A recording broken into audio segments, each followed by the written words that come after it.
Working Cows Podcast, episode 228. Welcome to the podcast that gives producers a platform to discuss and share paradigm-challenging practices. Practices that have increased the effectiveness of their operation and the joy that their families have received from this lifestyle.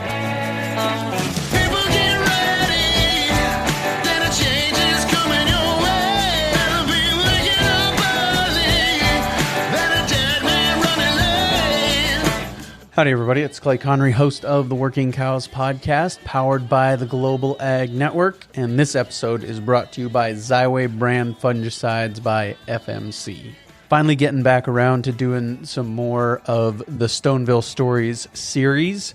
Really looking forward to sharing this interview with you. I have been able to go to everybody's house and sit down across their dinner table with them and talk to them about the experiences that they've had. And as I said in the outro to last week's episode, some show notes pages might get a little wonky over the next few months as I bumped this episode up in the order to get it out the day before Floyd and Donna Cammack's 70th anniversary.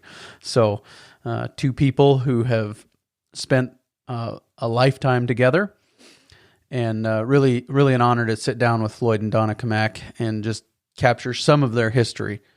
Now, as you'll hear Floyd say in the interview, get him and Spud and Hugh together, and I'd need all of the 13 hours of space that I have for recording on my flash drive. So definitely something I would be willing and consider doing, just because that history would be so valuable, and giving them the opportunity to share their stories would be fun to hear them in a conversation with each other. But for now, just excited to share with you another in the Stoneville Stories episodes. This is Floyd and Donna Cammack. As I said, been married 70 years. I think Floyd is either 92 or coming up on 92 years old. His family has been in this neighborhood since before South Dakota was a state. They weren't sure if it was 1887 or 1878, but either way, South Dakota didn't become a state till 1879. So real excited to share that with you. Here is my interview with Floyd and Donna Cammack. Starting off, if you just tell me about some of your early memories. Were you born in this area, or Floyd, I guess, were you born in this area? I was, I was born, it was actually about 20 miles southwest of Faith. And my grandparents lived about 30 miles from Faith, and my folks lived there, worked for some ranchers at that time, and well, actually, the Isaacs still live on that place, and it was in Joe Isaac's house is where I was born, 1931, March 20th. First day of spring. And then I guess we lived there, my folks lived there for a while. No, I was born in the Joe Isaac's house. That's where I was born. Is that near Marcus, or is that? No, it was, in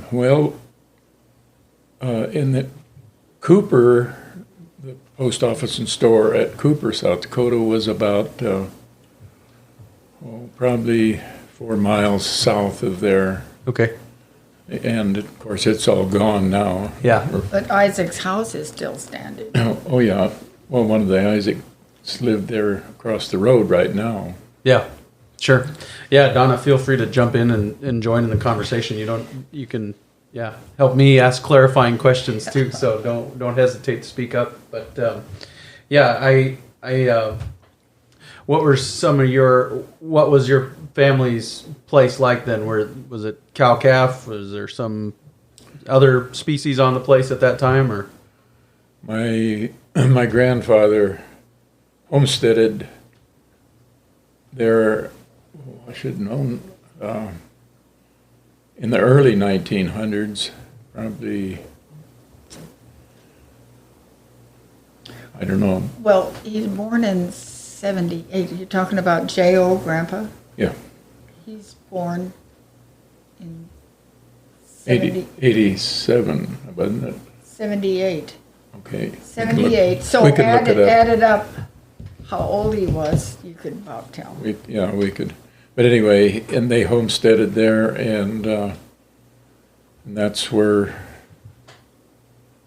my folks lived in that area for, probably, I think I was like 4 years old. They went to Rapid City. This was in the 30s when everything was dry and everybody was broke, and so they went down there for a year, and they couldn't find any work. They had to, so they moved back out close to where my grandfather's place, Reeves own it now, where they lived. There was a house just north of where the Reeve house is now. And they lived there for probably just a couple of years, and then they moved over, it was just east of Lyle Wise's place, about Beach place. probably 3 miles east of where Lyle Wise lived now. Okay. And they own that land now themselves. And we were there till 1941 in February.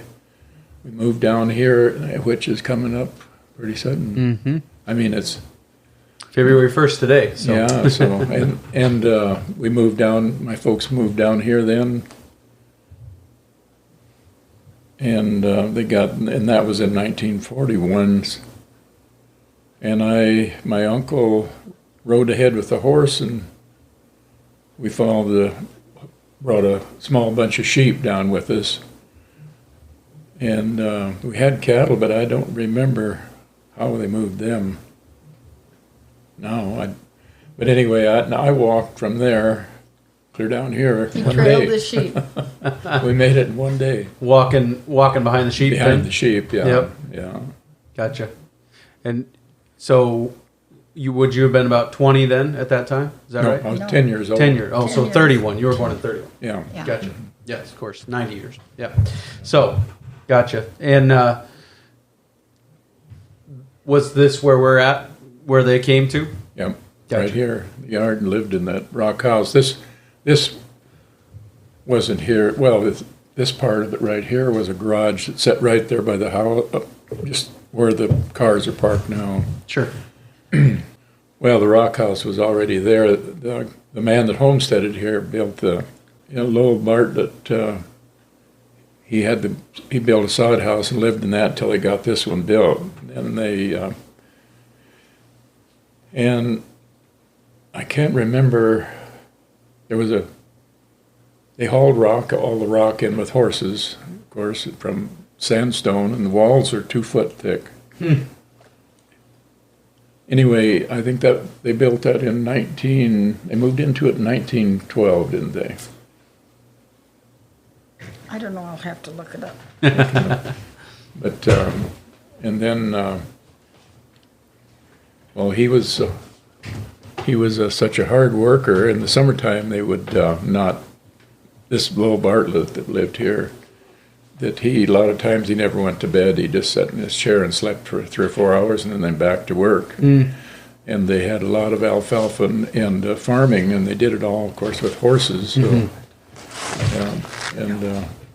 there was only, I think, like a year after he died that my folks found out they could lease it, and so that's what they did. Gotcha. And so I feel like the places have been consolidating. I don't know about when that started, but they've been consolidating, and places have been getting bigger. And like you talk about, look, Cooper, the town of Cooper is no longer there. And I think Larry Stomprud told me I lived near the town of Level back when it was there, and I'm the closest town that I know of with any structures left to where I'm at is Stoneville or Fairpoint, you know, and it's not really, there's just some buildings there. There's no commerce happening there anymore. So were the places back then smaller in as far as size of the place and number of animals and those things? Most of them were smaller than they are today. Of course, the homesteaders, when they come in, you know, they had 160 acres, unless they had a desert claim, which they got another 160 up to 320 acres. But they had to build a dam, and most of the dams weren't very big. And then they had a ditch running usually 2 ways out of there on a, you know, so the water would flow through that, or supposed to. And it actually was pretty much most of the time a way of getting more land for them. And then, of course, the ones that couldn't make it sold their homestead usually to the neighbors, and the places kept getting a little bigger that way. And then in the 1950s on to the on up, they just slowly keep getting more. And I started one time to add up, taking up like a radius of maybe 15, 20 miles across, that how many families had moved out of here since the 1950s. And I think I was up to 60 or 70 families that had moved out. And that's all been absorbed by the few people that live here. And actually, we're down to about, well, I can't say in the same area, but, you know, just right around here, we have probably, I bet the land we own probably has at least 20 homesteads on it, where they owned the 160. Right. Do you know what was involved in getting a desert claim back in those days? Just, you had to build that dam, right, and those ditches, and that. Did you have to prove anything? You had to. I don't remember if they had to, like the homesteads, you had to live there for a year and build a building or something, right, you know, a little house or something. But and I don't remember if they had to keep that a certain length of time, but as long as it got built and they used it, they owned it then. Right. Yeah. So you mentioned earlier J.O. Cammack, is that right? Mm-hmm. And was he your great-grandfather or your grandfather? Your grandfather. Yeah. And he was born in late 1800s, 1870, 1880, somewhere in there. Yeah. And was he, when he was born, were they living in Faith, or do you know where? Oh, he was born in Iowa. Okay. Yeah. They moved here. I know Faith wasn't hardly anything there. Right. When they moved there. Yeah, what was the centennial of Faith? But, yeah. What'd you find, Donna? You said? 1908. The house was built. That was built, yes. 1908. Okay. Look here is what was there, the houses, and then here is the map. These are the post offices that are left. Right. But here. Oh, wow. Huh. Very cool. Got the telegraph lines, stage and wagon roads. Yeah. Yeah, right. And was this a book you helped put together? Yep. Very cool. Yep. Our extension ladies, we didn't really know what we were into when we started it. Well, that's a big project. But that's when I took the tape recorder, you know, and said, okay, you know, otherwise, and people didn't want to, you know, they just, well, we didn't know anything or do anything. Yeah, you did. Yeah. Yep. There's level. Yeah, you can find it. And these books, it shows that there's a lot of good history and stories in here about the homesteaders. Yep. But not near what they could have had if they'd really wrote something. My mother I don't know why she did. I She just know. wrote a little article about like Disgusting, and Right. she helped do it. Yep. Well, and that's what motivated this. Is I've sat around tables like this with people and thought, man, I wish I would have captured that information, and then those people pass on and you miss the opportunity. I really Yes. really appreciate you guys being willing to take the time and sit down and share some I of know that. that it really is. It's sad that. I mean, it is really a good history book. This is. Yeah. But Is this the same book? yeah. Same book. Gotcha. Yeah. What are some of your early memories of growing up here, as far as the work and the ranch and some of those things? What do you remember about? Oh, of course, to start with, my dad did buy an old tractor when he first moved here. He didn't have one, and he used a team of horses and stuff to farm with and to put up the hay, and then we got the tractor too, and I remember that. And I probably was, I was probably 15 or 16, 15 probably. We had an old case tractor. They kind of rated them by how many plows they would pull. And it would pull a 3-bottom plow, and the old regular farm all pulled 2. And then he bought a new Ford tractor, and it would pull two bottoms, and I don't remember the exact year, but it'd been right around probably 40. Well, it'd have to be 48, 49, 50, right in there probably. We worked and planted 1,000 acres of grain that year of corn and small grain with those 3. Many hours sitting out there in the springtime, early spring, and cold sometimes, but it was, yeah. But I don't know. I always enjoyed the work, and I never wanted to do anything different, except had to go to the Army for a couple of years. But other than that, this is where we've been ever since. Sure. How was the corn harvested?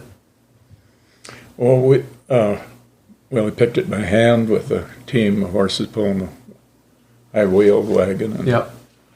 Yeah, they did that for a little while, and then when they come out with this Ford tractor, he bought a corn picker. My dad did, and then we picked one row at a time with that. And of course, that was a lot faster than walking along beside the wagon. But the horses would, of course, all you do is just speak to them, and they'd move ahead once you pick that corn in the row close to the wagon, and then they'd move ahead and you'd pick some more. Yep. What you said 1,000 acres, was it all corn, or you said there's some other grains? It was small grain, oats and wheat and, Okay. corn. And what was that? What were you using that for? Was it not all of it was feed, I'm sure? No, they sold the wheat. Yep. And maybe part of the oats, and fed the goats and fed all the corn to pigs and some to the cows, ear corn. And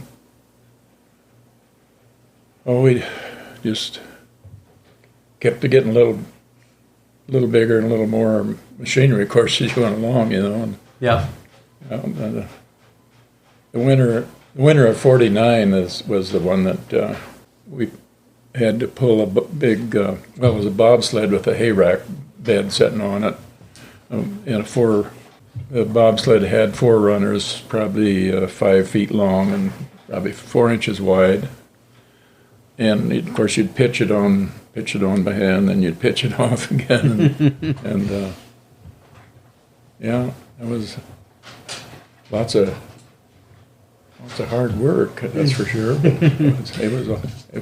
It was good. Yep. Siblings did you have a bunch of siblings involved? I had one brother and my sister. Okay. they were both younger than I was. Mm-hmm. And the winter of '49, I've heard mentioned a few times in discussions that I've had with guys. What are some of your memories about that winter? Well, it come on the 3rd of January. It started on her mother's birthday. Huh. And it was supposed to be a snow flurries. Snow flurries was a prediction. I don't know. Nobody knows for sure that I know of. I've never heard of the amount of snow that fell, but it blizzarded for 3 days, 3 nights. The wind blew too much to measure.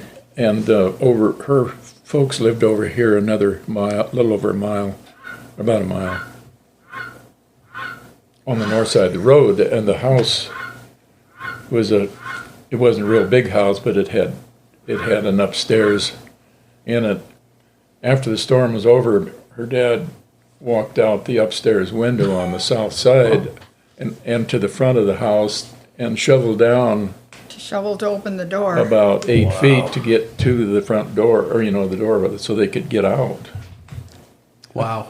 So that's and that's the way everything was. It buried sheds and and we didn't have mail for more than a month. No mail. Oh no. Wow. We might have had mail 3 times before the roads got all thawed out, but and that had to be moved partly in some other way besides the mail come from Newell to Fairpoint at that time, and then to Stoneville, and then to Red Owl. But they got the roads open once, and he got over to Fairpoint, and then he never got back. And I think they come in maybe twice, and then the third time, why the roads were terrible muddy, but they could get across there if it frozen or something, and then they'd come over to Fairpoint.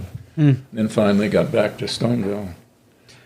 And did people get by on just the food they had stored up at that time? I mean, they had enough of a garden and canning and those kinds of things? Pretty much, but most, like my folks, and most people did that, they had, like up in that upstairs of the rock house, they had flour and sugar and coffee stored over there, and they had enough for the whole winter. Right. And that. And then they have a cellar that they dug, and that's where they put their canned goods that they had canned, and it was everything. And then you had milk cows and cream and eggs, chickens. Right. And just hot water bath canning, is that how it was done? Yeah, no pressure canning or anything, or no, just the pressure. I mean, just the hot bath sealing. Yeah. Yep. And then, of course, then nobody had running water. It was all outhouses and carry from the well. Yeah. Just pump jack well, right? Yeah. Probably then. Yeah, put it in pail and carry it into the house. Yep. Well, before we moved here, at the place we lived at up there, it was the people that had left there were their last name was Veitch, Vitch, and there you hauled the water with called it a stone boat. Actually, it was, if you could find 2 small trees, about 6 foot or 6 inches or 8 inches across, it'd make the runners, and they'd have it where it sloped, and then put a platform on there, and then they put a couple barrels on there, and you'd haul the water. We did have drinking water in the well, but if they needed extra for like the garden or the livestock, they hauled it in that. Here, they had good water here, and they did have, at that time, they had a cistern pump. They called it just a little pump about 2 feet tall inside of the rock house, and it come out of the well right out here, and they could pump it right in there. That was pretty great. That was really fancy. And so you said that the blizzard of '49, they had predicted flurries. Yeah. How was weather predicted then, and how was it communicated? Do you remember? Just on the radio. Okay. And they did too. Our folks had a wind charger that charged up the battery, that you could have a radio, and that was about it. A radio and one light bulb if you had if you was wired up for that, but it was mainly the radio. Well, 6-volt battery charged up, for radio. Of course, before that was all lamps and lanterns. Right. Kerosene lamp. Mm-hmm. And just turn the radio on in the evenings and kind of Just catch up on what's coming. Yeah. that's my that's the only time you turned on the radio was to listen to the news. And 49, I think we did have, let's see, we got electricity 48 or 49, I believe. The REA. Did Because, we had my dad had a light plant that 110 that they did. My uncle wired the rock house, and that was probably 47 or 48. They did that, so that was. But before that, of course, it was all 6-volt, and then you just used it sparingly because the battery didn't last long, but you could listen to most everybody had a radio with a 6-volt battery, and they put the clamps on there and listen to it, and the refrigerators were with ice box. We just used an ice box, but then when you got uptown, your folks had one that ran with propane, a refrigerator propane. Sure. And the ice boxes, was that ice harvested off of your own dams usually? Yeah. Yep. And then stored in the cellar, or where would it have been stored? Well, most people had a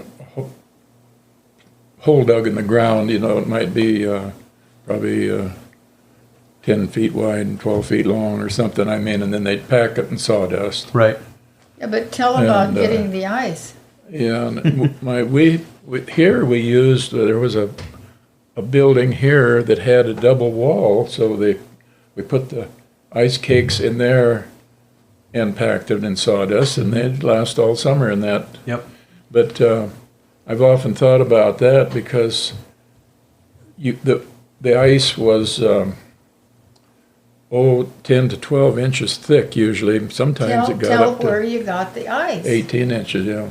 Well, we got off of some stock dam. Well, there wasn't very many dams, big dams that held much water. And there was one at Red Owl, was one they built in the 30s. What it was a, maybe you've heard that, but it's the government did it, and then the people worked on it. Yeah, Civilian Conservation Corps. Yes, Yep. CCC, and then, my dad worked in one of them with an old Model D Ford truck and hauled rocks to face the dam up, and they take their teams and Fresnos and pull the dirt out of the bottom and Yep.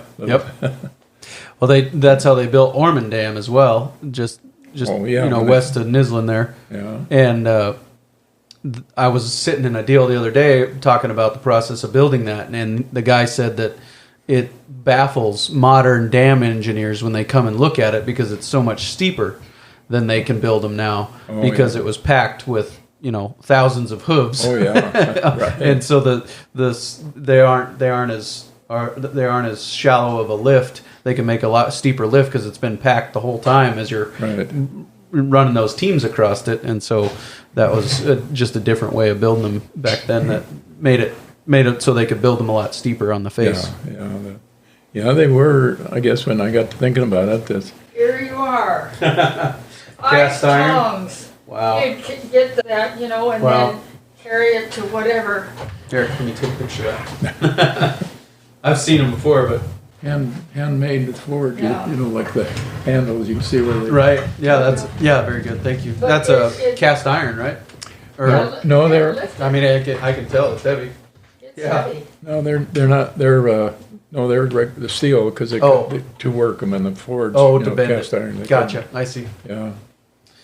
And how did you get the ice? I mean, you went out on the dam and... Well, they sawed it by hand, just like a saw that you would use on trees or something, but usually one guy would they'd take turns sawing them. Sure. Then they got towards the last, they had, a guy down by Red Owl built one with a buzzsaw blade on it and a gas engine, and they pushed that on runners, and you could make nice square cuts and down. It went fast, but we haven't had thick enough ice for many years now. There would be a few years you could have, but every year back then you could cut ice that would be at least 12 inches, maybe 14, 16 inches thick. Wow. And take a couple of guys to haul the blocks up out of the water then? Oh, yeah. Yeah. They usually had, the guys would get together to get ice. Right. And a bunch of men, the neighbors, they'd do it, and they'd take it and put it on their wagon or their whatever and take it to their place or, whatever. So Yeah, the men would all... Well, they would hook those ice tongs on and pull it up a chute kind of, and when they'd work the ones in there.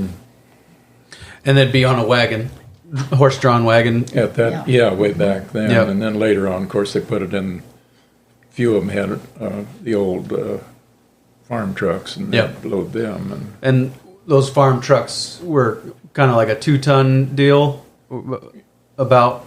Yeah, they wouldn't be, the early ones, of course, they were, they didn't haul the loads. Yeah, back then when towards the last when we put up ice, they were 2-ton trucks, they called them, but they were dual wheels and 14-foot boxes on them. Right. And, Yep. yeah. Yep. And when would that have been done? When was putting up ice done? What time of year? Well, it was towards spring, really. I was trying to think.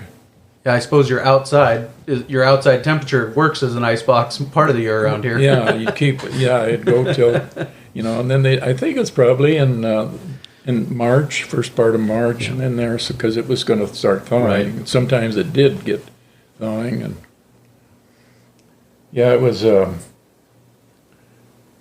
her dad's cousin.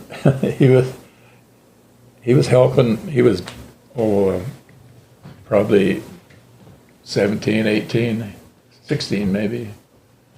And he was standing on the ice cake he cut off. And of course he got pretty wet and cold because when he cut it off, and he went into the water. Most people didn't do that. Yeah. So they would cut it and grab it with the tongs before it broke loose? Is that...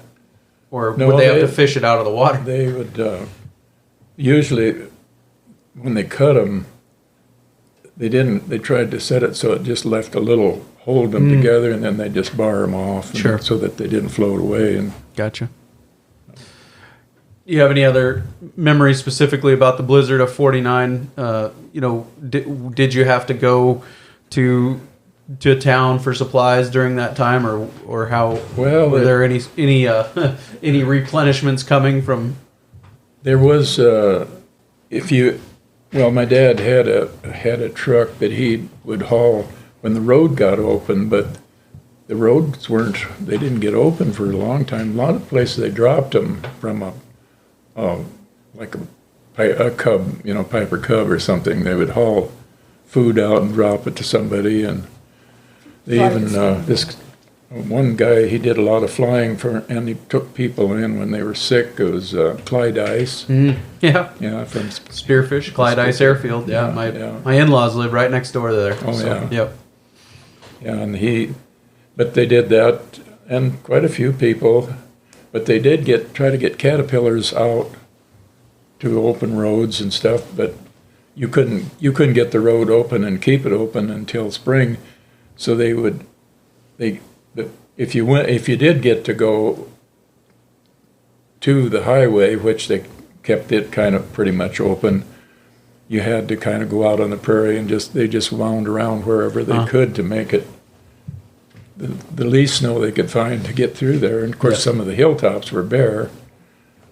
And But then how many guys got together to go down the kind of a caravan of tractors and well, it wasn't. We went one time. If you take those 8M tractors, they had a grill guard on the front, but it was built heavy enough so and a hitch out in the front so you could drop a pin through and hook onto something if you wanted to pull it or back it into a shed. Sure. Well, they'd hook them to this drawbar on the tractor ahead, and then those had hydraulic lifts on them. Well, so then the front ends on all of them would come up, and you'd have a 4 or 6 wheel drive tractor. And they would go. You could get them stuck, but you didn't. If you did, they were really a lot of shoveling. we had a lot of guys along to shovel. Yeah. Yeah. It did take a few lives in places, and most people survived it.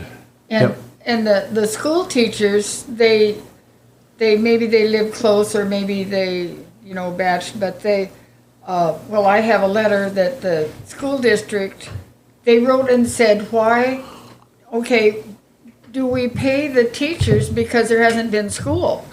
And so the superintendent wrote back and said, you pay them their regular wage because it's not their fault that the storm is on and they would teach if they could get there, so you have to pay them their regular wage, even though there was no school. Right. So they had to do that. Yeah, when we were going up at the Stoneville, the school up there in 40, I didn't go to, I wasn't in school in 49, in grade school, because your dad hauled you and her 2 sisters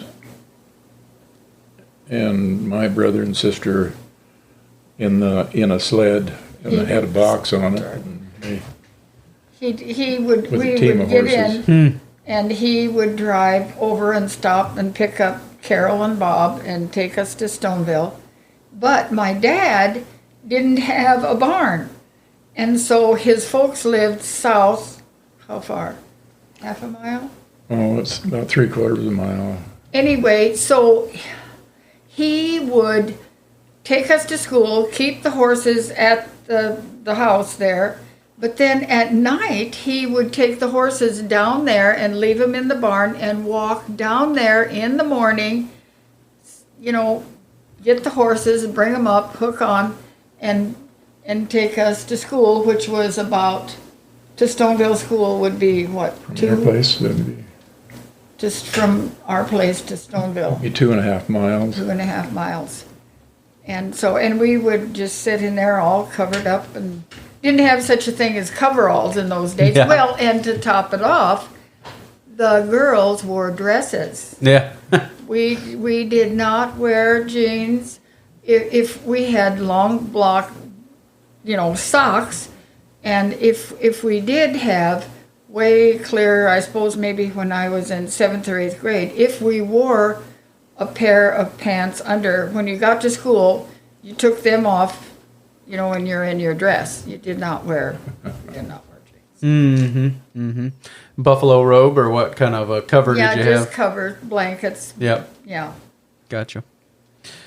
You were mentioning a caravan. Was that down to Union Center? A caravan of tractors went down to Union Center, or? Well, yeah, they went down. They went part way and met.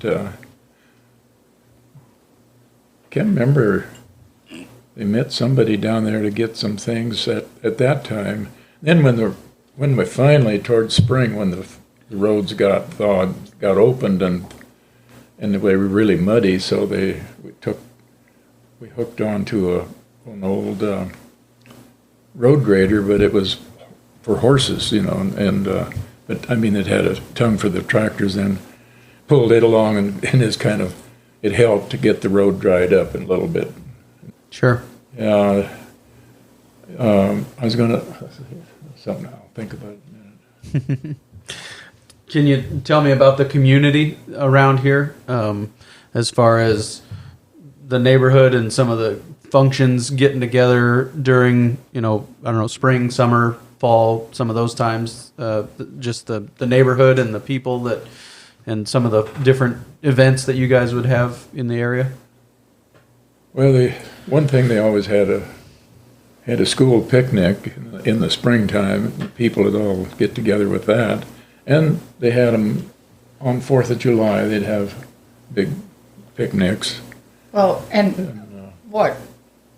I don't know how often they had dances at Red Owl and in Union Center. Oh yeah, people would go to dances and but then people did a lot of visiting. Even if my aunt and uncle, several miles over, they'd get their horses and come over and visit and play cards. And we did have, and I don't know what was after the kids were born, but we had card parties at the Stoneville school. And I know they did it at White Owl too, for the March of Dimes. I don't know, but and there'd be a lot of people, and we'd play cards.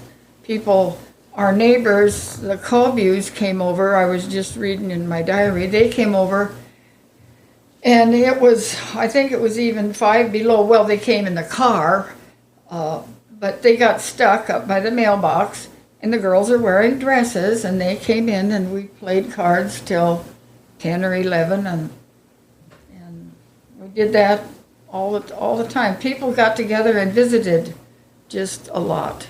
Yeah. Well, back when there was hardly any cars, people would they'd go to some neighbors where they'd get 2 or 3 families or more together and have it'd be a dance in, I don't know how people had that much room even. Must not have had very much room in their house. They did in the upstairs of the But house. they would go till daylight because they didn't have any lights, to see if to get home. And of course the horses probably would have gone home anyway. But Right.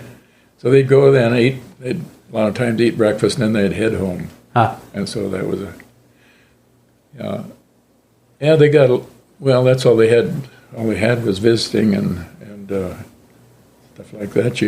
Well, and people lived fairly close to, you didn't go miles and miles. Well, you could, but some of them did go quite a ways. You had people that lived fairly close.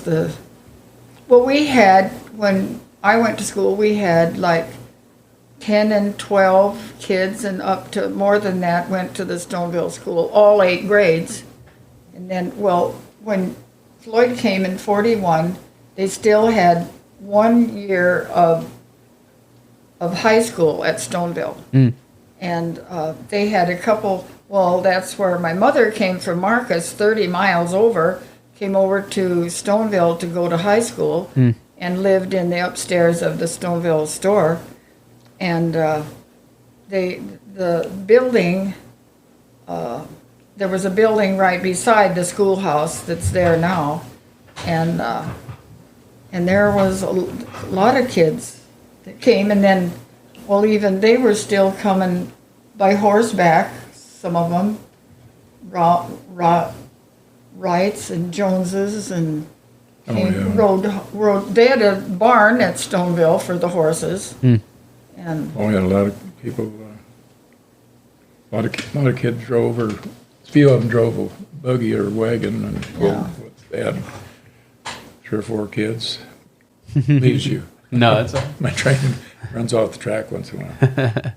Was there any rodeos or anything like that in the neighborhood, the Stoneville? Oh, they did. Well, there, of course, they had the rodeos, and Faith had rodeos forever, but they did have rodeos up here.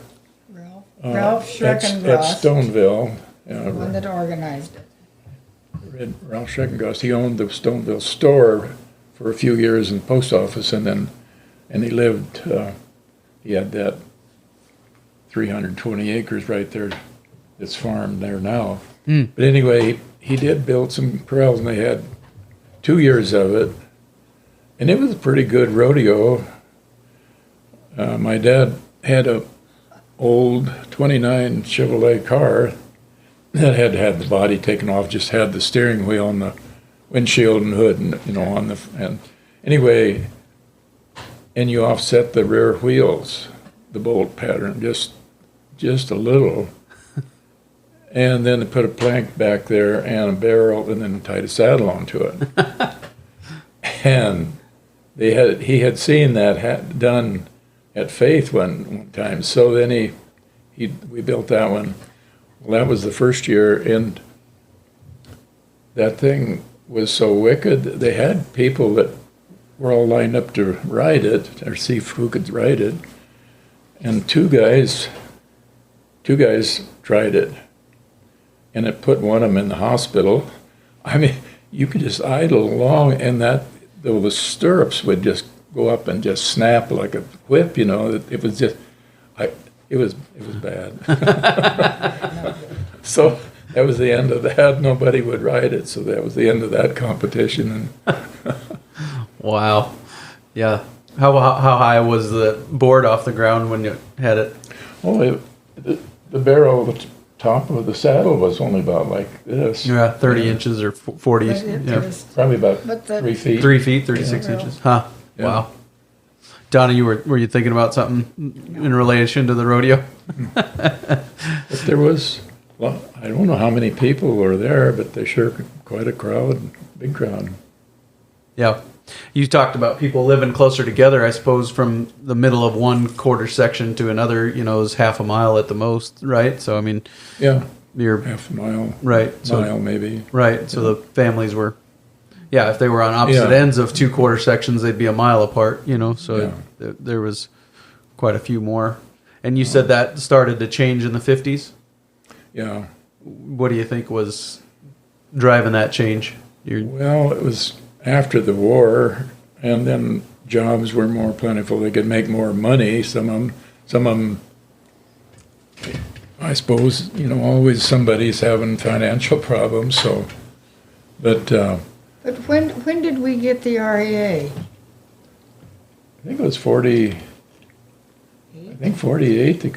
48. Yeah, we got the REA lines for everybody to have electricity. I hope that's right, but I'm sure. And you think that drove some of that change too, the REA or the electricity? No, I don't really think it did too much. Of course, it made it easier for the people here because they could pump water then with, electricity and have it in their house, and it made life quite a little easier that way. Sure. So you said that after the war, people would go get jobs. Are those mostly manufacturing jobs that they were getting at that time then, or? Yeah, and moving to town, and I don't know. Some of them went. The guys, when they come back from the army, or whatever service they was in, they had the schooling for them.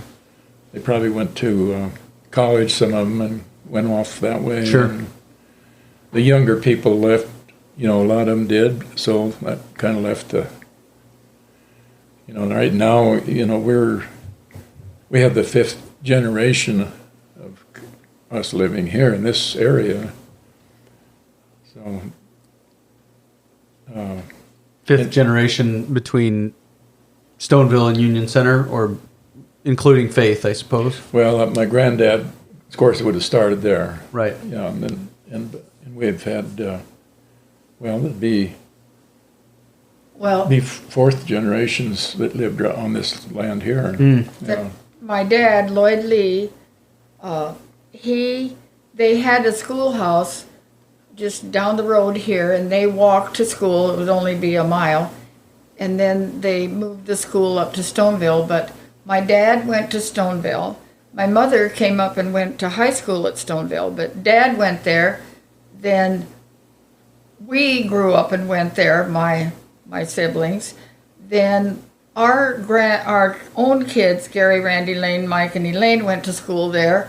And then Gary had the Stoneville store, and so Scott went a year to the Stoneville school, so there's 4 generations, and then 5th generation was going to be great-grandkids, and we ran out of kids. And so they closed the school. Yep. But there would have been, but 4 went to the Stoneville school, so. Wow. And you said you went to the military for a couple of years. Was that Korea? Yeah. Yep. And Yeah, I went towards the end of the war, and I was a cook. That's what I thought it'd be a good job, so that's what I kind of tried for, and I got to get in there and cook, and No, I enjoyed it. he was bashful, always has been, and because he was 6'4", and they wanted him, of course, so they wanted him at the first of the line to lead, and then they were going to send him to leadership school, and he didn't want to do that. I don't know if he had a choice, No, I didn't. but then he got orders even to go to Korea got some shots or something. And I don't know what changed that you didn't have to go. Well, see, the war actually it ended about the time they were just before I got out of that. Well, it was basic training, and then leadership school was only another month or something. But then they were sending everybody to Korea. Well, then they started sending them to other, like Germany and different places. Some still went over there for occupation, but so I wound up staying in Fort Lewis, Washington. That's where I wound up. And that was an old base part. He had a new base and an old base, and he ended up cooking even on wooden coal stoves. Yeah, there was and because it wasn't modernized yet. And then, were you guys married after you were in the military or before? Before. Before. We were married a year, not quite a year before I went. Okay. And I think when we started trying to set this up, were you guys had just celebrated 70? This February 15th will be 70 years we've been married. Married in 1952. Okay. Gotcha. Very neat. Still got it's part of the original car and part of another one. Put them together and had it restored. And if the weather's decent, I'm going to have it out here at the reunion, or I mean the anniversary. Oh, the anniversary party. Yeah. Coming up. It's the 1951 Ford hardtop. Yeah. And first year they made a hardtop. It was bronze and tan top, and then Spud Limo had one just like it, only it was bronze on top and tan on the bottom. Had to look close to see who was coming down the road. Yeah. And I think they got married just about that same time. Because I remember he and Bernice in his riding. Yep. But back to the very, very beginning when my dad, Lloyd Lee, was a teacher over at Old Stoneville, and that's where my twin sister and I were born. And they didn't have a hospital in Sturgis. We were born it was called a nursing home. And then we came back, and Dad still taught school over there. Then he ended up, when we were going to be in the first grade, he was teaching the school at North and East Marcus. So we I guess probably rented a place near my Grandpa Howie's, and so we walked to school with my dad, and we were in the first grade, and we were going through Emmett Ferris's pasture, and everything was fine. But then he turned a bunch of steers in there, and so they were curious, and they just kind of surrounded us. and we were pretty scared. And Dad said, "Now don't run." It was kind of wintry, and we had gotten some leather mittens, and he said, "Just clap your mittens and make noise. So, and don't run." So we walked and got to the fence, but then when Dad gets to school, of course, he's the teacher, and we have to warm the school up, so we have to walk around the desk just to keep warm.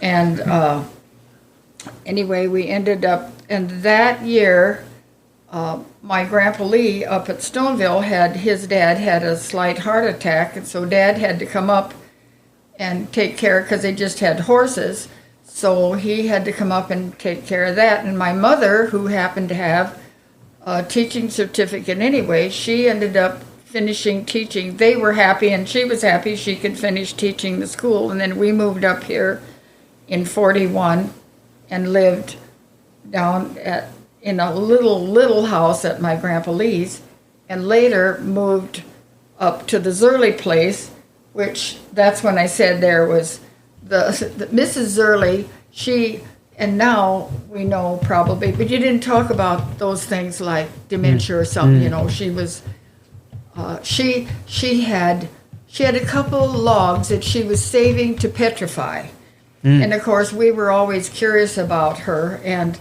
we walked to school a lot.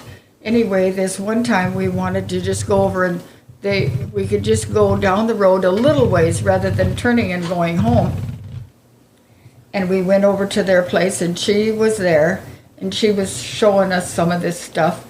And they lived in a sod house that the bedroom part leaked. They had, I don't know, old things put on there because that's where it leaked. And the chicken house was in way better shape, a big sod house.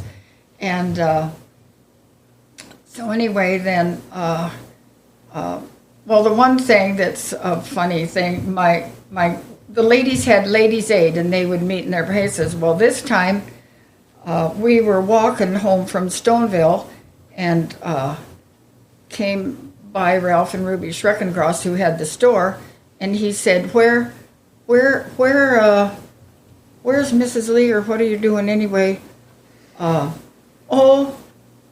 Dad, Mother isn't coming after us today because Dad's home. Grandma Lee and Mother are canning the bull.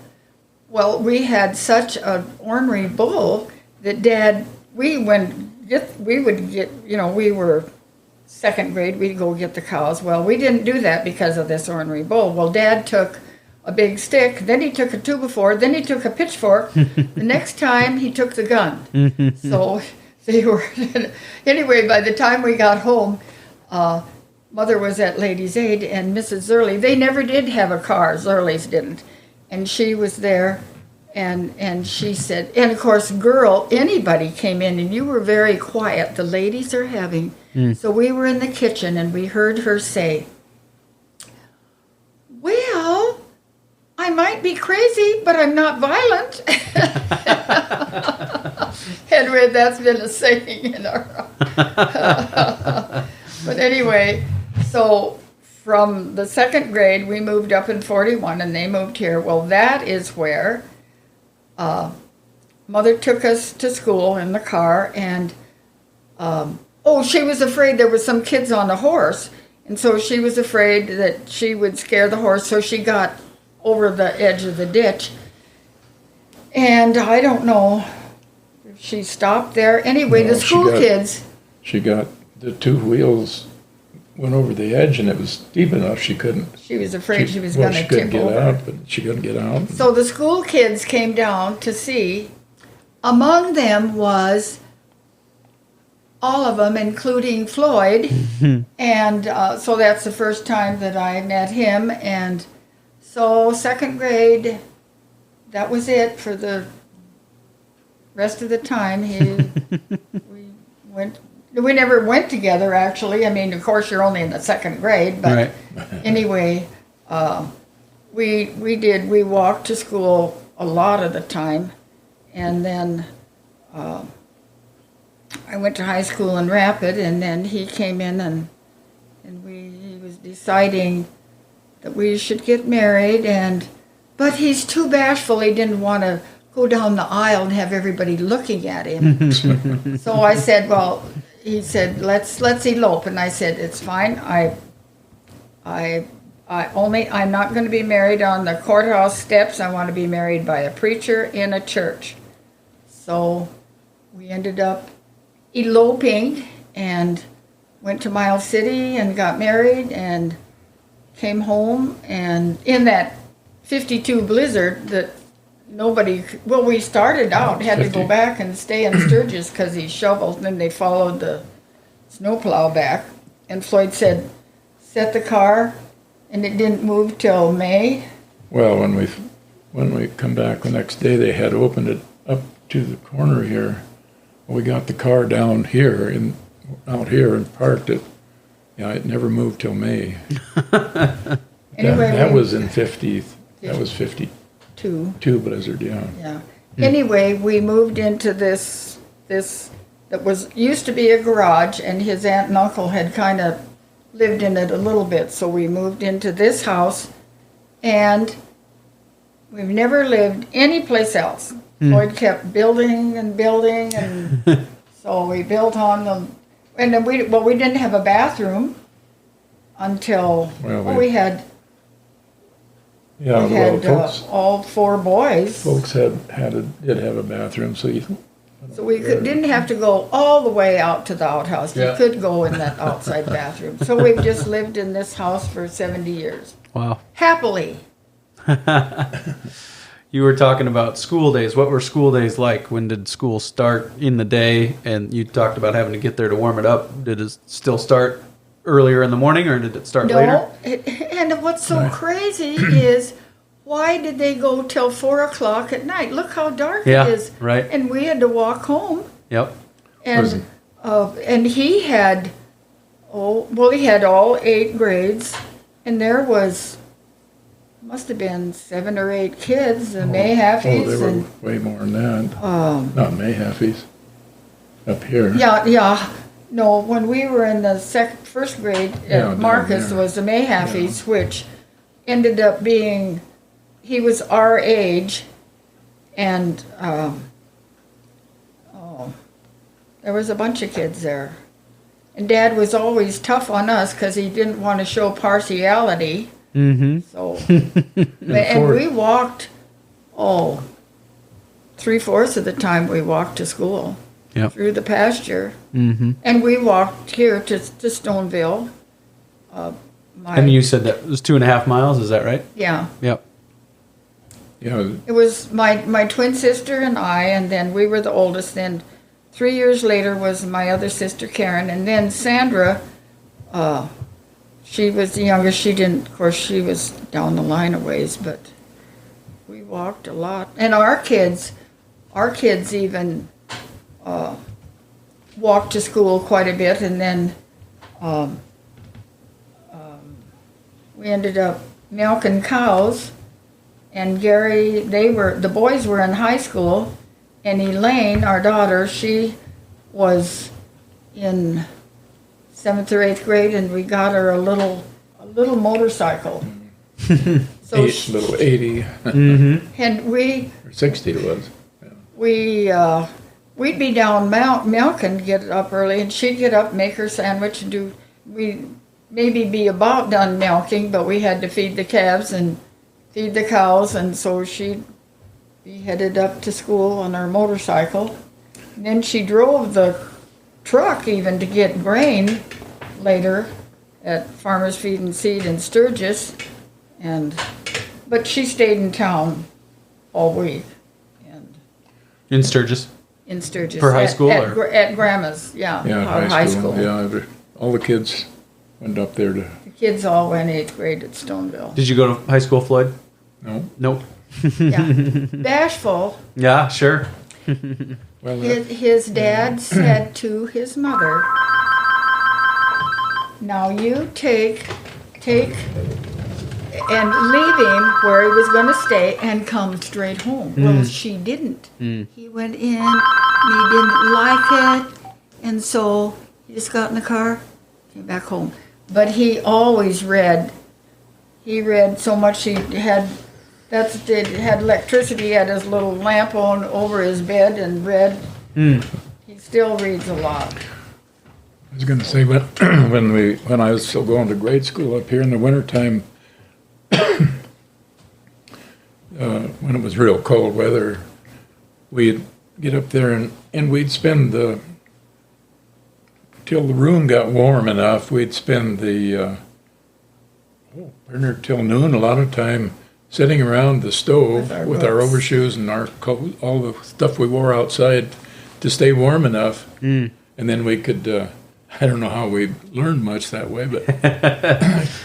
Well, because how high is the ceilings? Well, 9-foot ceilings. Stupid, you're heating instead of... Yep. And that, so it was just kind of like it is today, 8 o'clock to 4 o'clock. Yeah. Okay, I'll go. That's all right. See, here it is. Yeah, and I'm thinking, why didn't they have half-hour noons and come home earlier? Because all the kids are, and how quick it's dark. You said you were milking cows. Was that an enterprise or just for the house? Yeah, well, we decided, okay, Gary was going to go to high school, our oldest son, and, well, how are we going to afford this? Well, maybe we'll milk cows to have an extra income. So we started milking cows. We started off with, I think, 40. And, but we just had the old barn, and we did have a milking machine, but we didn't have the milk tank was there, but we had to take milk in the old barn, take the milk, and carry it over to after we got the barn built, and dump it in the tank, and carry the grain from across the granary to there until he built the other barn. And when we milked right to the day, milked 20 years, and we were up to 130 cows up. We milked 16 years in the old barn and 4 years in the new barn. And then went into the buyout. But okay. Sure. And yeah, go ahead. Milking cows is not for a rancher. And what breed of cows were they? Holstein. Yeah. Well, we did it for financial reasons, and it worked. We got everybody through, and we made it through the hard times. And of course, we always milked some by hand, and fed the calves, sold cream, and I raised bum lambs, fed them the extra milk. And milk truck would come to you? Yes. To haul the milk away? Yeah. And go to Rapid, is that right? Or Sturgis at that time, because of the cheese factory was there. Oh, okay. Yeah. But then the cheese factory, I don't know, due to poor management or something, they were going broke. And so we'd take our milk check, which we got from Rapid City, or Sturgis, and they didn't have any money, so it was no good. No. Well, we did get the money out of it, but eventually. It was. It's not my favorite thing, but it did work. Right. But we got a certificate. It's up in the barn of most improved dairy, and we could get paid. I don't know if we ever got paid for grade A milk. They didn't have grade A, but we had grade A. We were certified, good enough to producing grade A milk, but Yeah. it was getting Yeah. processed as grade Yeah. B, basically, Yeah. right? Yeah. And so you started that in the 60s or in the mid 60s? 86. We So went out in 86, and it was 20 years. Yep. It'd be 66. Right. Yeah. Sure. And the dairy buyouts in the 80s is when you guys got out. Yeah. And was there were they on grass for part of the day? Did they have a night pasture that they were out on? And then, It's summertime. There's always that's all they got was grass and grain in the barn. right. And did you guys put up the grain for them, or did you buy it in? Oh, pretty much bought the grain. We did process some of it, I guess. We had it. we had it rolled in town in Sturgis for a lot of years, and then we started buying pellets that were made with all the good stuff in them for make them milk more, you know. But you made silage, fed them silage. Later on, yeah, we fed silage in the wintertime. Sure. And hay, Yep. And was there a beef herd here at the same time? Yeah. Yep. Yeah. And has that been the enterprise all along for you guys as beef, or have you done any? Well, other than dairy? when we first lived here, my parents had sheep, and but before we were married, there wasn't any sheep left here. It was just all beef cattle. Sure. Yeah, and then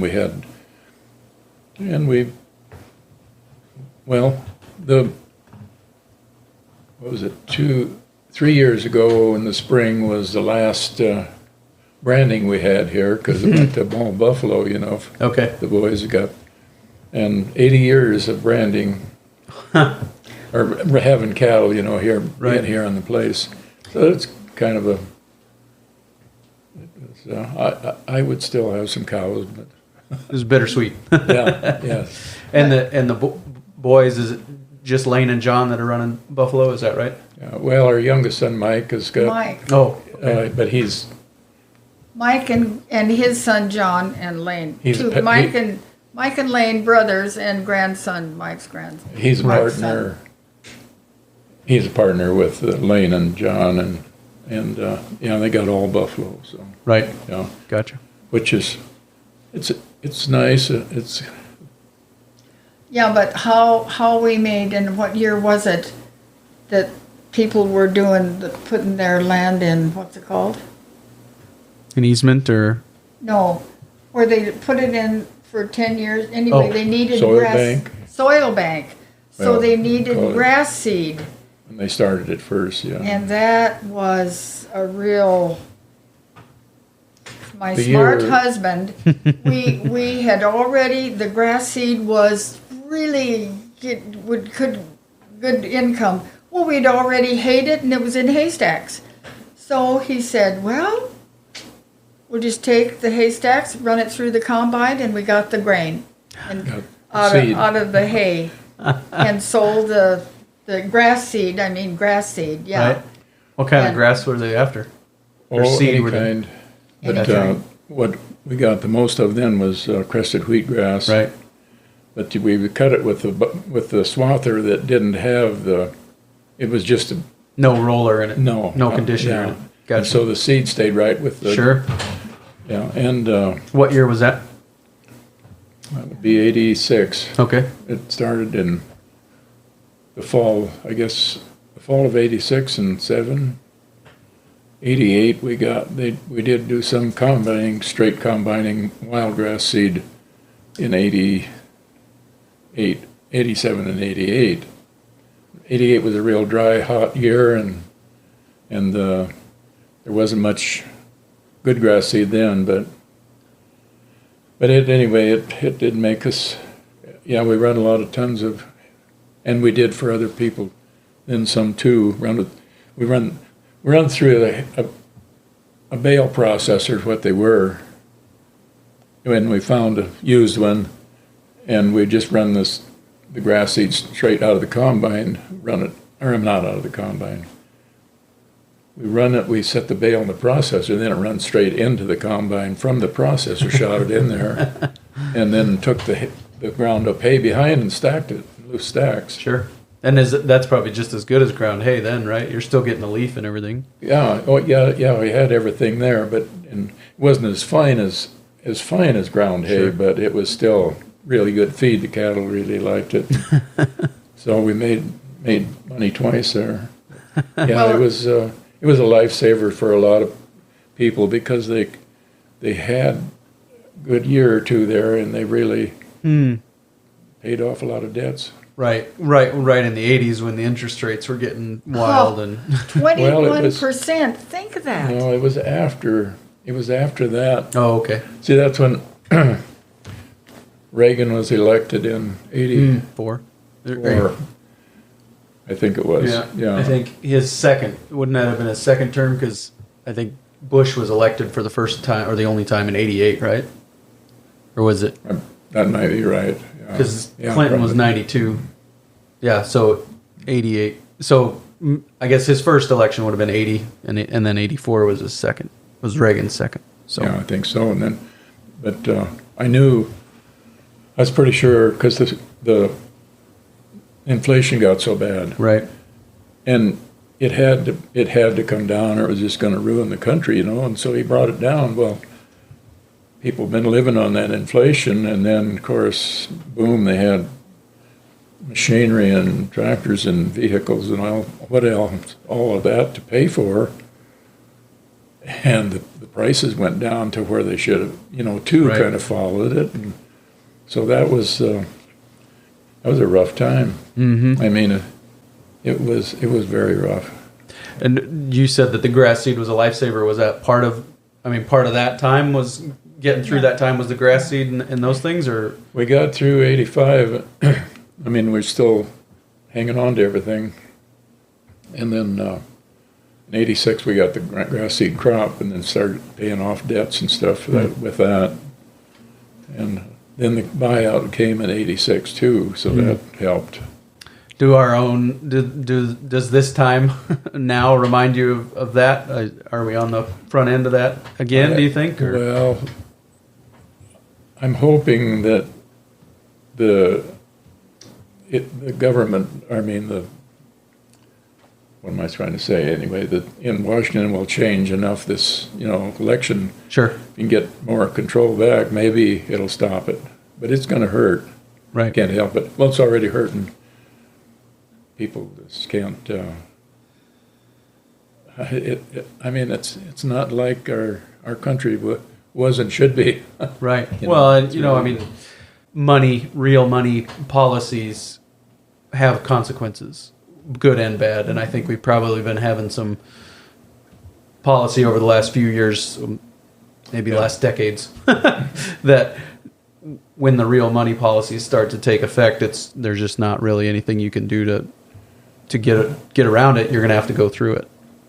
Yeah, and when you can't throw money at this and fix it, right? It's got to be a little bit of common sense and things. Yeah. Yeah. Well, I was late getting here, and we've been going for a little bit over an hour now, and we're getting close to supper time and things like that. So we don't do supper. Okay, all right. I don't want to keep you, but you don't have to worry about us. I don't know if we did a very good job of. There's a lot of person could come up with so many things that you get to thinking about it and talking about it, and it's just like the 30s.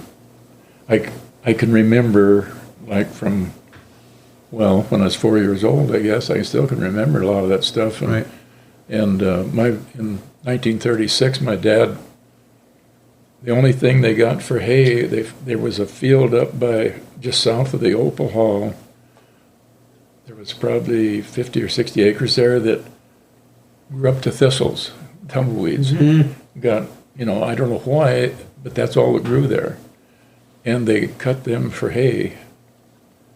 And I remember I went with them a time or two in the old truck that he had, and I was sitting in the shade of that, and the meadowlarks were landing.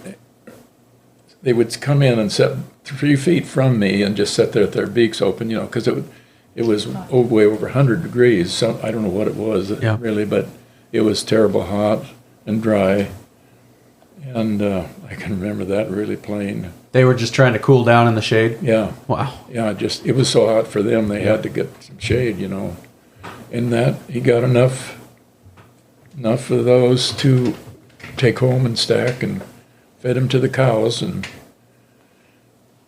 that's what he wintered on. There was no grain with it either, because you couldn't afford to buy it. Right.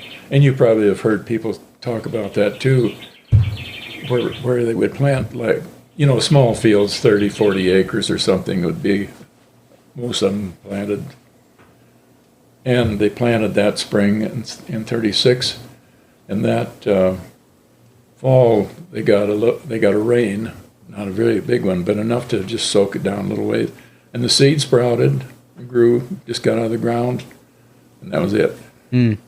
But the seed never sprouted till the fall. Yeah. Yeah. Yeah. So it was tough, and they had they called them commodities. It was government stuff, Right. fruit and things, and that's the only time that we had really had fruit of like oranges or apples or something like that. Was it? It wasn't canned. It was fresh. It was fresh stuff. Oh, yeah. okay. Hmm. Yeah, you had certain time they'd bring it and drop it off, like at the old Opal store, Sure. and different like that, and then people would come and pick it up. Gotcha. So Mike is on the place that you were on when you were growing up. Is that right? You said Mike Reeve. It was just my granddad's just over the hill, about You drive through their yard Maybe to a get mile. to Grandpa's. Okay. in there. over straight east out there. Right. Yeah. Gotcha. Yeah, that was. Well, and was it the 70s? When was it we had cows up at J.O. Cammack's, and somebody came in and stole what? Cow, calf, pairs. Well, there's nobody living there, so they just came in and took them. Oh, there wasn't. It was 12 head, I think, or something gone. They weren't all pairs either. They just took Yeah, just took.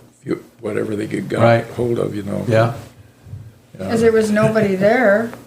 They just drove in and But were they just there for the summer? They were. I mean, the Yeah, critters were summer in there. We'd just take them up there in the spring and pasture until in October, and then they'd bring 'em always back down here. trail them home from Grandpa Cammack's here Well, in the fall. Yeah, we usually trailed and backed down. And we tried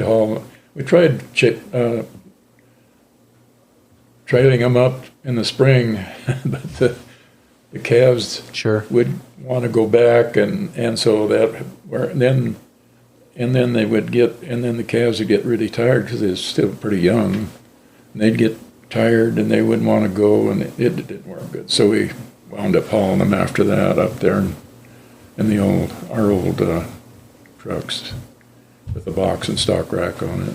Sure. But you trailed for years and years. It was the Brought them home. the joy of everybody trailing cows Yeah. home. We'd always have And, quite a few horseback riders, and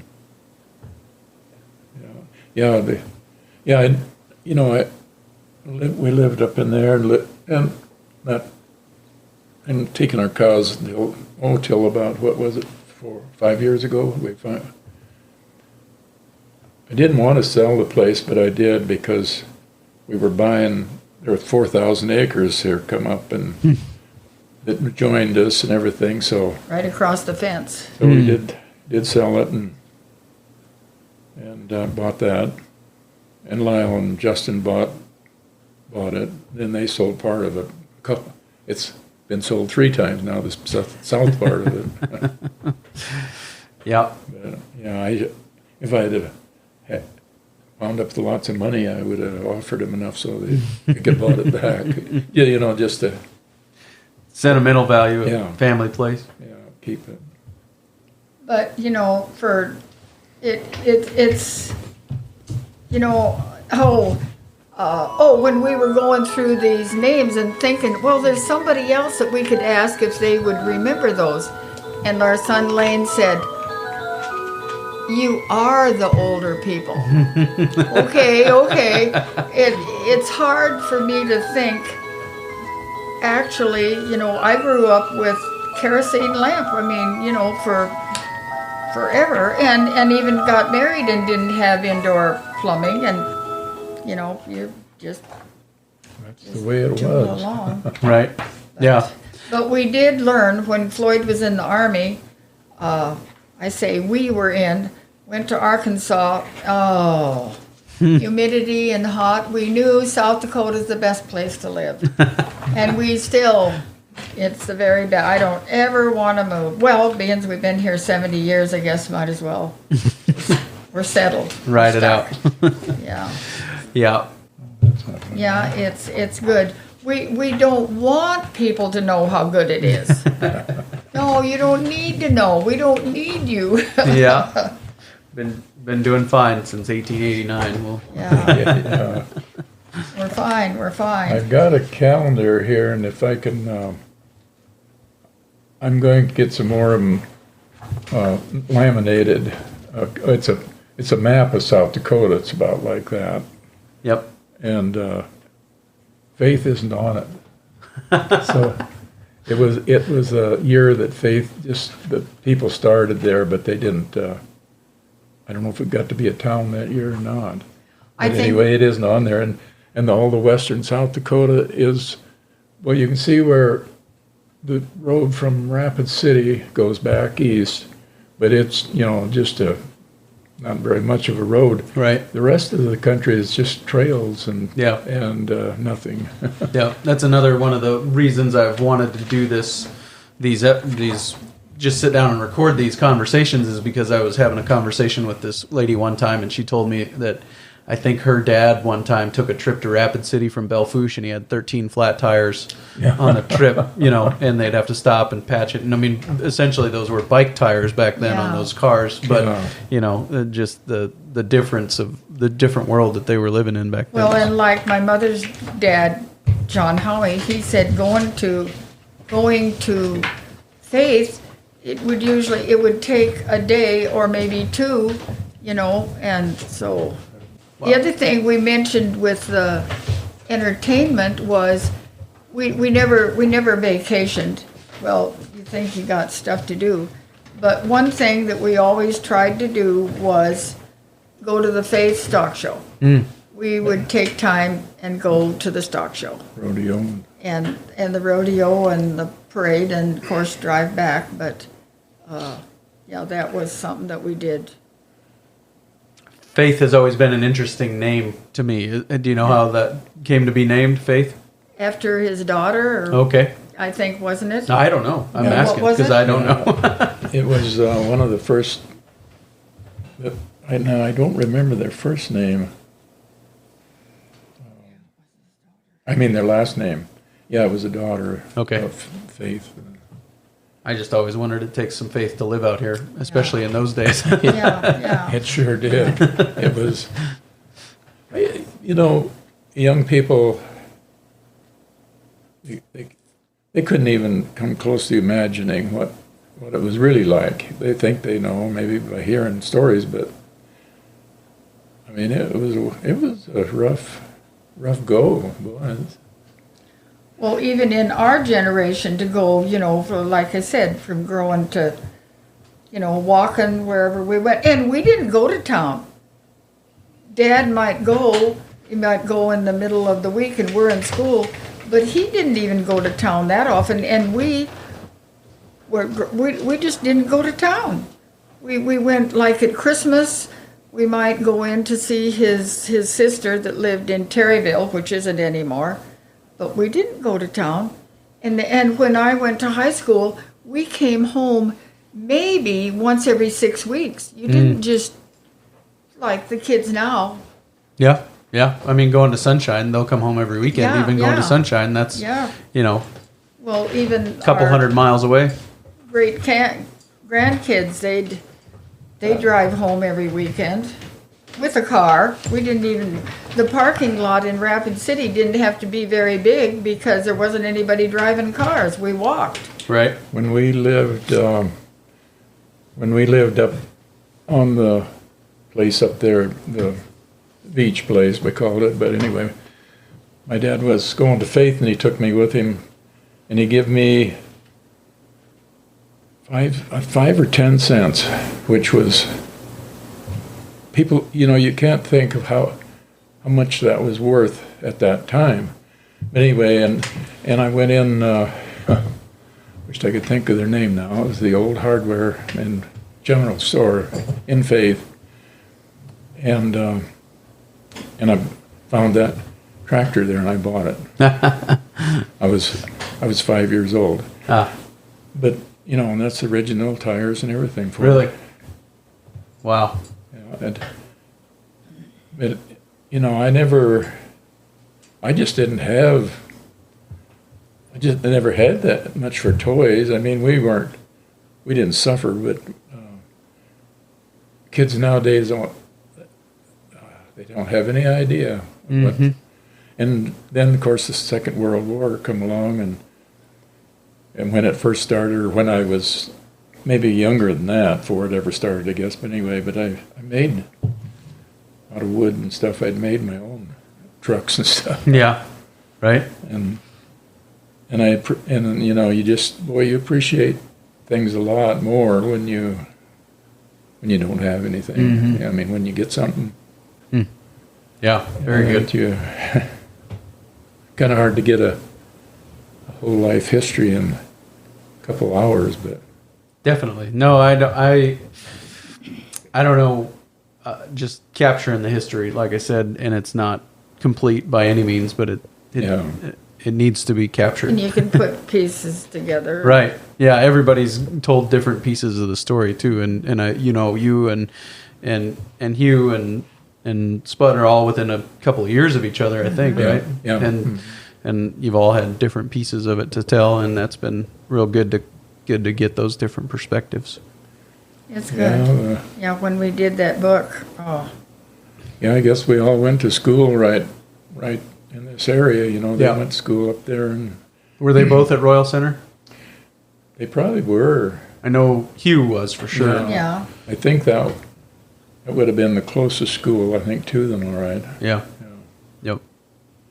What was church life like back then? Was there services every Sunday? We had here. Oh no, they didn't have a church course. This is the schoolhouse that used to sit over there. And they moved it to Stoneville, and that was one Sunday church. Yeah, we didn't have church service there too often when I was growing up. My granddad was a really a strong Christian person. Yeah. His dad said, "Time to. I'm hungry. It's time to quit praying," and whatever. Well, he had one of those big old thick Bibles, and before every meal, he would open that up and he would read something out of that to the family. And you didn't take a bite before that. And then they went to church at Cooper. And then they went probably just about as every week, every Sunday. Of course, when the weather got really bad or something, because it was 4 miles from their place to Cooper. Wow. But he did. I think he said that they asked him to do. I think it was like 4 different funerals. Because of maybe they couldn't find anybody else close at the time or something. And maybe you don't need it on this about your when in Iowa his great was it anyway the hired man came home. Well, you can put it on there.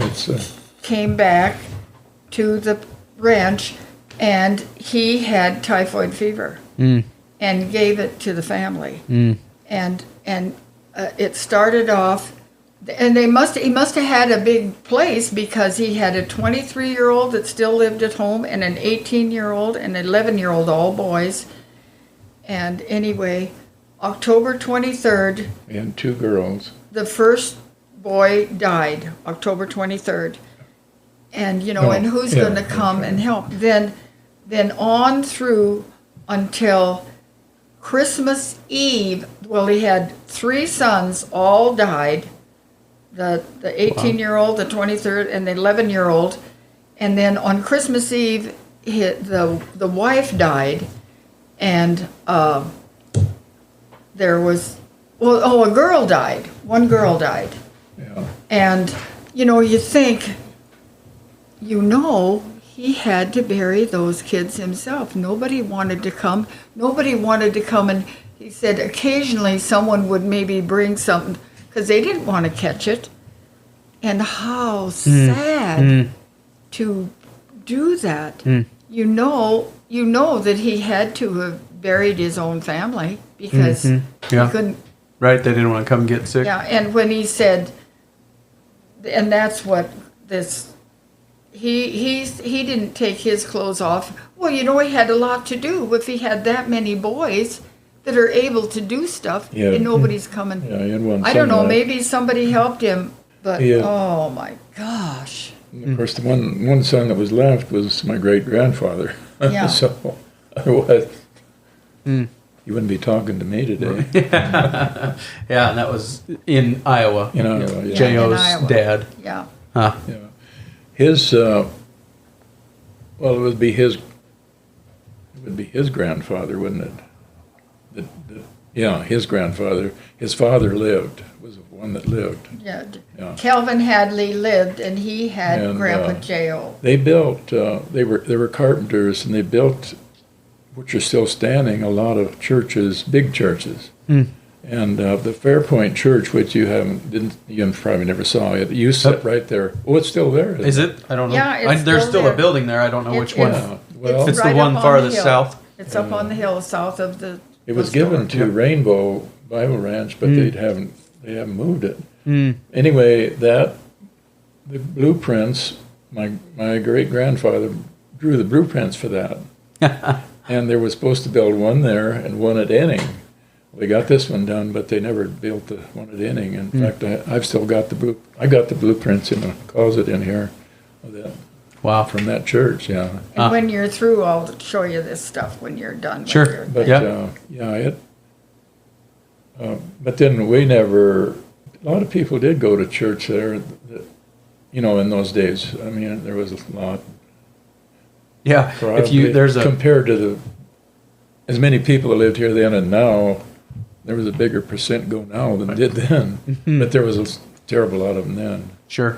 Yeah, if you count the picture, and I'm sure it was a special occasion, but if you count the picture in the Prairie Home Church foyer, I think there's over 80 people in that picture that were there for the dedication in 1931. Yeah. So it's a it was a full house, especially if you walk into that church now and think about putting 80 people inside there. It was a full house, standing room only. Yeah, that's right. I think you might get 5 or 6 pews in that thing on each side.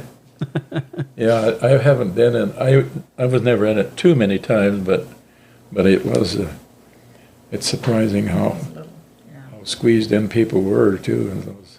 They came from smaller houses. They probably felt like it was a lot of room in there, Right. and lots of people in small houses. But Right.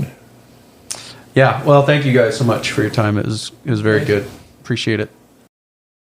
Go long for season-long foliar disease protection that starts at plant. Only Xyway brand fungicides from FMC provide season-long foliar disease protection from the start. Active ingredient flutriafol moves through your corn plants as they grow for inside-out protection from roots to tassel. Growers and retailers are sharing their Xyway brand fungicide success stories at xyway.ag.fmc.com. Always read and follow all label directions. Very much an honor.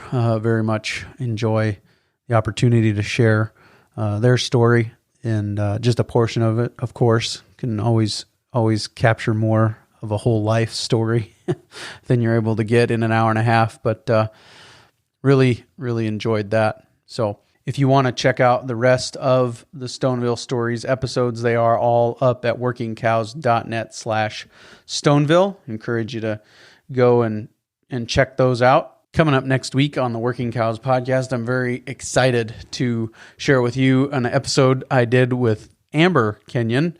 Talked to Steve, talked to Amber's husband, Steve, a few times, but really looking forward to next week. We're going to talk to them about a research project, a long-term research project that they've had going on at the Grow Heifer Pasture, and about some of the things they've been learning about different styles of grazing. So look forward to sharing that with you again. Come back and we'll see you again real soon for another episode of the Working Cows podcast.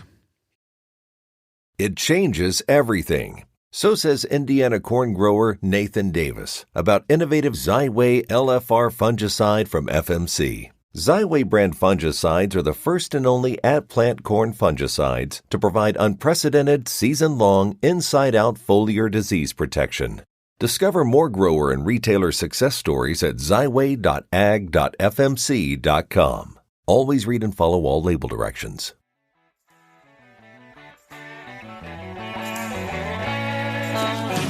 We invite you to visit workingcows.net to subscribe to the show via iTunes or Stitcher. You'll also find detailed show notes pages, resources from our guests, and the industry leaders who have influenced them. For more ideas on putting your cows to work for you in a more profitable way, tune in next week.